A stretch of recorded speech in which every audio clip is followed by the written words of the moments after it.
So I didn't go out today, except for now. It was very windy and cold. So I actually got Wi-Fi in my room for most of the day, so I watched a little bit of Netflix, made myself a sandwich. There's another cruise ship.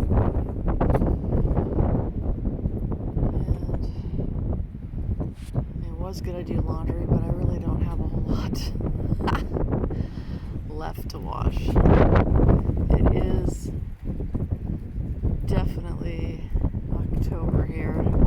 Not a normal seasonal October, a very unusual cold October according to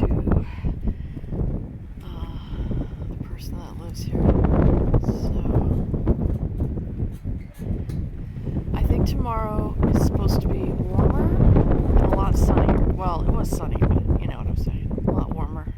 Hopefully less wind, because that should be interesting.